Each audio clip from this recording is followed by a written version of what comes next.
नमस्कार. रामनवमी हा भारतीय सनातन संस्कृतीचा एक अतिशय धार्मिक आणि पारंपरिक उत्सव आहे, जो संपूर्ण भारतात मोठ्या आनंदाने साजरा केला जातो.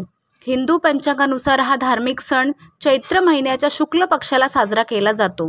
शास्त्रानुसार भगवान राम म्हणजेच भगवान विष्णूंचा अवतार यांचा जन्म या दिवशी झाला होता, म्हणून हा दिवस राम जन्मोत्सव म्हणून साजरा केला जातो. भगवान राम हे हिंदू धर्मातील सर्वात पवित्र देवतांपैकी एक आहेत. श्रीराम हे भगवान विष्णूंचे 7वे अवतार होते.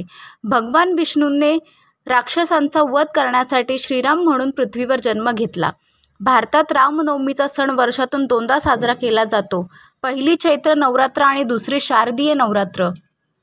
चैत्र महिन्याच्या शुक्ल पक्षात साजरी होणारी रामनवमी ही भगवान रामांचा जन्म म्हणून साजरी केली जाते. तर शारदीय नवरात्र साजरी होणारी रामनवमी ही मर्यादा पुरुषोत्तम रामाने रावणाचा वध केल्याच्या रूपात साजरी केली जाते.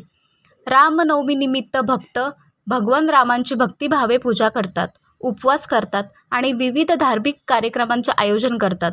घरे आणि मंदिरे दिवे आणि फुलांनी सजवली जातात आणि भक्तिगीते आणि कीर्तने गायली जातात.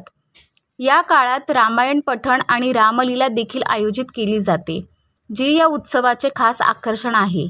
रामनवमी हा केवळ एक सण नाही, तर तो आपल्याला सत्य, नीतिमत्ता आणि न्यायाच्या मार्गावर चालण्याची प्रेरणा देतो.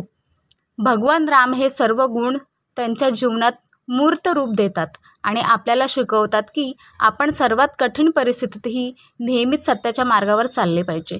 नमस्कार.